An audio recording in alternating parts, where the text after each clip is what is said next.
Okay, cool. I'm all about um, countries making use of their own resources to kind of enrich their population. I really like the way the United Arab Emirates has done it. Took control of its state-owned resources and distribute to the world accordingly. What I do know about that system is that it's not effective if you have not the right leadership. But a fantastic move in the right direction regarding that is the nationalization of two mines in Burkina Faso. So the government of Burkina Faso took over. I want to get the names correct. I have everything here. Just want to get the names correct. It's a Bungu and Wagnion mines.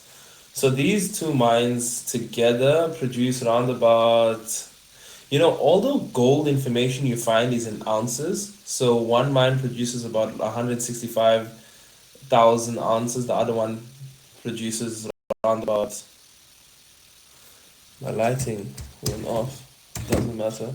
Yeah, one mine produces about 160 something ounces, and the other mine produces about 125 ounces, 25,000 ounces.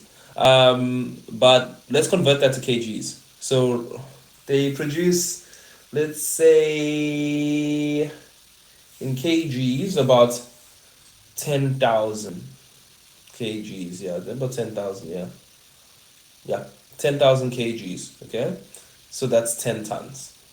Burkina Faso's total gold production is 100 tons. Well, it's 98.5, but let's just for rounding up and argument's sake, we add an extra ton in there. So it's 98.6 actually. So Burkina Faso produces 100 tons of gold annually, meaning that these two nationalized mines will now produce 10% of the country's entire gold production. So these mines were taken over from there was a dispute between an American and a British firm. I'm not sure which is the American and which is the British. So Endeavour Mining sold it to Lilium Mining. I believe Endeavour Mining is the American owned one who sold it to Lilium Mining. The sale was going to be for 300 million, but there was a dispute stating that Lilium Mining did not pay 100 million. The government got involved, and the government took the mine for 60, both mines, for $60 million. Now it's very interesting. I don't know how they managed. Like I don't know, like could they just come and say, "Yo, my mine's now," since you guys can't come to an agreement. I'm actually even thinking about how that went down. But yeah, so the government bought it for 60 million with a 3% rebate, royalty, up to 12,000 kgs. So I think they'll pay the royalty for the next year because both of these for the next year and 2 months. Because if you not even next year and 2 months, next year and 4 months or something, but close to 2 years they'll pay the 3% royalty because they have a royalty to pay up until the production of about 12,000 kgs of gold. So yeah, then the mine of course is fully theirs.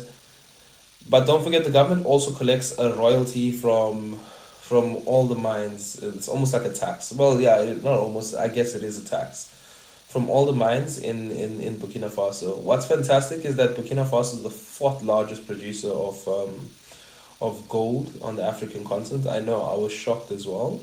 The first is actually Ghana, 135 tons, I believe.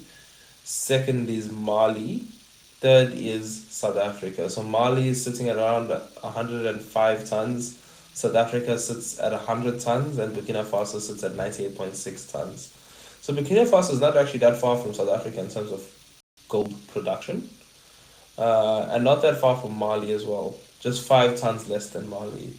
Ghana is the clear winner, 20 tons ahead of everyone else.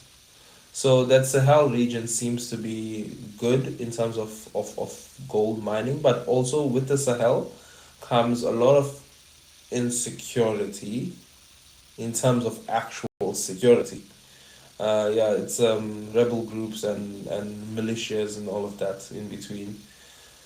But the government of Burkina Faso uses these levies collected from the mines, and they've actually just increased the levy collected by the mine because The mines weren't producing as much due to just, the insecurity in the region. But, that of course affected negatively the revenues of the government. So the government increased their levy that they collect, so that the money that they collect from the mines, regardless of production volumes dropping, still remains the same. Because, and you're thinking, wait a second, wouldn't that drive people out? Wouldn't, when my business is doing poorly, the government tax me more? No. Yeah. In a way, yes, okay? So you would drive out, but then what you'd say to yourself is, yo, I have to work a bit harder. Of course, you're scared to go to work, but you're gonna have to go to work anyway now to get the money. But the government uses that new money to bolster their forces to protect you from the insecurity in the region. So in a kind of way, it does work in your favor. I know it's a convoluted system, but it works. Uh, to my knowledge. But yeah, that's the fun part. That's the headline. Burkina Faso, took about 10% of its resources back. I really love the work Ibrahim Traore is doing in Ouagadougou. Ouagadougou is actually my favorite city name in the world. But yeah, do I have any other things here to note? Yeah, no, I think I've spoken about everything. That should give us a quick brief of what's happening in Burkina Faso.